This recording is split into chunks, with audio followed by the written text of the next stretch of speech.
and I came from really hard times, and just watching it myself is encouraging that my past doesn't keep me from moving on and having a crazy, busy family. Hard to breathe, but that's alright. Hush.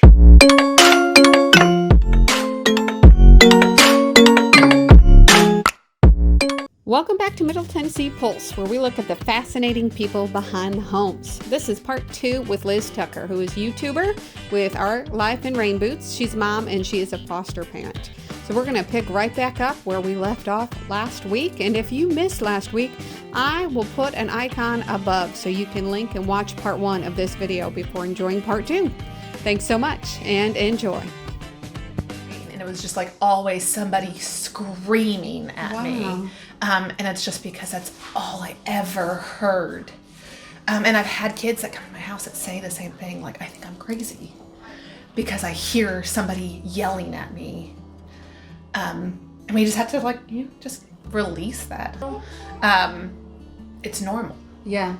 So a lot of the times my mom didn't see how dysfunctional we are or as what we were growing up because she knew no different. Yeah.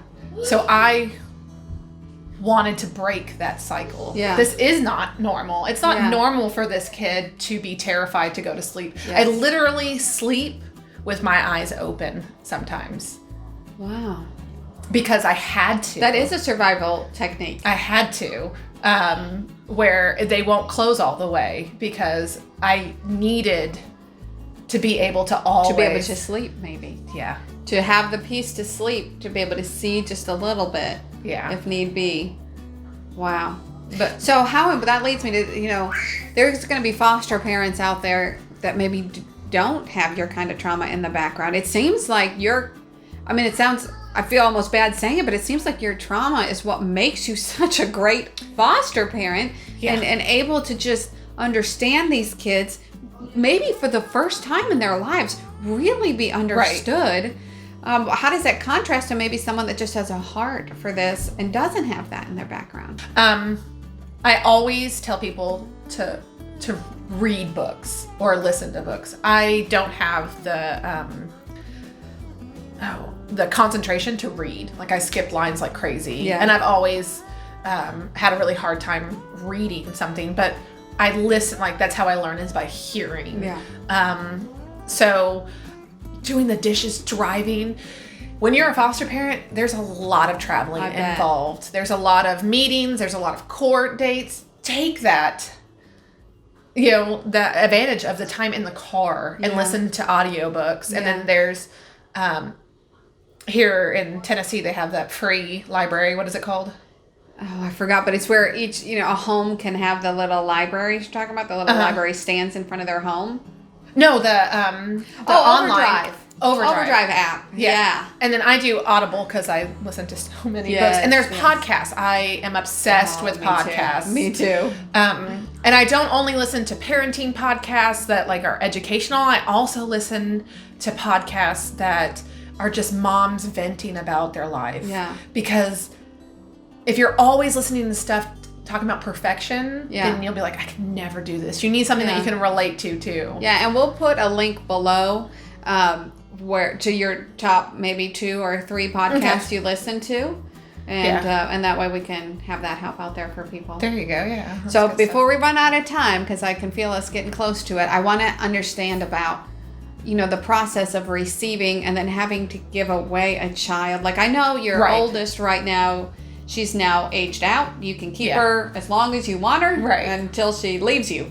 But it seems like it's not that way all the time, especially when you get them younger. What is that like? So when we first got into fostering, I just assumed, and I was very naive about the thing. I just knew I wanted to help. I didn't realize that the top goal is to go back to their parents. Got it. And I don't think a lot of people know. It's usually a shocking thing. I didn't, When you go to, there's an informational meeting before you go into the actual classes.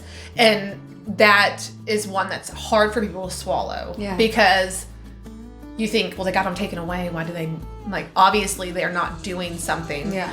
Most of the time when kids come into the foster care system, is through neglect. Neglect doesn't mean that the parents didn't want to do it. They might not have had the resources to do it. Okay. So, say mom didn't have money for her babysitter, but she was a single mom and had to go to work. That's a situation where a CPS could get called, Child Protection Services, can come and take your children from you, but you're doing the best with what you have. Yeah. So then once they get into the system, it is now their caseworker's job, and then the foster parent's job the foster parent's supposed to keep that connection with the children, with the parents. And then the caseworker, we all come together, have a meeting. How can we get your children back to you? Got it. You included. Yes, Yeah. you are, and it's called a family team meeting. Okay. CFTM child family team meeting. If the child is old enough, the first meeting is hard because parents are hurt. They feel like the system's going against them. And it's all about outlook. We have to put our pride aside. I'm not better than them. I'm not a better parent than them. Yeah. I might be more educated in certain ways. But just because I'm educated doesn't mean that I'm good at what I'm educated in. You know, I always say that's great in theory. Like, I have all the theories, but to put them into place is very difficult. But so when you get a child, you have to know from the beginning that you're not there to keep them. They're not yours. Yeah. You did not give birth to them. You did not adopt them. They are not your kid. That is They- hard. They, I would want to like take that kid and keep them Right. as my own. That's So, hard to have to keep that. when you switch that mentality Yeah. of, I just said distance, but then you can't keep a distance No. either. you have to think of yourself kind of like an aunt or an uncle. You know what I mean? Like, Oh, okay. I get to love this child and the parent, but I get to love this child until their mom and dad can love them again, or grandma, grandpa, aunt, whoever they end up going to. But they're not ours. They're theirs. So when you go into that frame of mind and you say, it was a mistake, these people are not their mistakes, then it's easier to give them back. Yeah. Now, there's been instances where I did not believe that it was safe for them to go home. But it's not my choice. not your choice. And those are the hard ones. You The just have not to say a knowing. prayer. Yeah. And then that's where faith comes in. Yeah. So you don't have to have religion to be Yeah, foster care. in Yeah. the foster care system or to be in any of this stuff where it comes to helping, I think, life period. But it's helpful to have something to lean on, because there's times where if I didn't have God, I would have had a mental breakdown, because it's hard. Yeah. You're working through hurt. I mean, it's hard enough to work through your own hurt, and you know how you feel. Yeah. Trying to work through somebody else's hurt who doesn't know. You can't communicate that. It's Yeah. really difficult. Which is part of what you're able to talk about sometimes on your blog, on your vlog, kind of. Yeah. You know, it's a YouTube channel, but it's a vlog about Yeah. your experiences. And you just, we don't have enough time here, but you've got some incredible tools that you put in place to help pull these kids out of their shells. If you had any advice for anyone that's interested in getting into foster care or has been thinking about it, you know, what's one piece of advice we could end on? Don't overthink it. The training is free. Yeah. So go to an informational meeting. It lasts about 2 hours. And then the class is, you can get it done in a month. Okay. It's 2 days a week. Okay. And if you get all the way through the training and you decide not to do it, that's fine. Right. You still have a lot more knowledge. Right. Yeah. You learned something. Yeah. You learned something about yourself. Yeah. And even if you get all through the training and you decide right now isn't the time for me, like, Yeah. I love this, but I don't think I'm ready for it, Yeah. then come back. Like, work on what you think Yeah. would help, and then come back. Okay. Like, And if it's- someone wants to look into this, where could they go to get more information on foster? You can look up local foster care system. Like, I go through a private provider, Okay. which is Mineral Harding. Okay. And they just have you just type in Mineral Harding foster on the pops internet, up. and it'll pop up. I know Castle, I think it is. No, Camelot is in Hendersonville. Okay.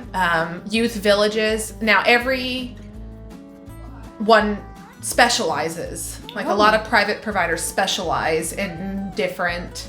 Okay. So Mineral Harding, when I first got into it, it was a boys' home, and then also sibling groups. Okay. So we went in for sibling Sibling groups. groups, right. And I think youth villages, it's mostly towards teenagers, or at least it used to be when I looked into it. So some of them are for specific needs. There's perks with private providers. You get extra help. So I have a Mineral Harding caseworker, and then you will always have a DCS caseworker. Okay. Because DCS is You've learned so much. Oh, yeah. I mean, just as a parent, like even if I decide today, like, I'm not fostering anymore, I've grown so much as a human being and as a parent to my own children, and they've learned so much. Yeah. So I get a lot of questions on how does it affect your kids. You're in control of that. Yeah. Your outlook is in control of it. It's challenging. It takes a lot of emotional and mental strength, and you build a lot of emotional and mental strength. But it's more rewarding than it is challenging, I think. Yeah. Awesome. Thank you so much, Liz. Remember, this is Liz Tucker. Her YouTube channel is Our Life in Rain Boots. If you liked this video, please take a moment to subscribe and hit the notification bell below. And please head on over to Liz's YouTube and do the same thing. I know you'll enjoy what you see. Again, this is just one story in all of the amazing stories I come across in real estate and in people businesses like real estate. It's just extraordinary. You know, you're not just buying and selling houses. These are real lives. And like Liz, it's pretty extraordinary the people I get to meet. And I just thank you for taking the time to come. Thank you for having me. Yeah, absolutely. Hey, I hope you enjoyed the second part of this interview with Liz Tucker. She is a YouTuber with Our Life in Rain Boots, a mom, and of course, a foster parent. We linked all of the information below if you would like to learn about becoming a foster parent yourself, or at least explore the idea. And please make sure to check out her YouTube channel. If you missed part 1, I will link it above so you can click and make sure to get all of the details that led her to be a foster parent to begin with. Please make sure, if you liked this content, to click subscribe and hit the notification bell so you're made aware as we have more and more interviews coming available. Thanks so much for your time. I look forward to seeing you next time.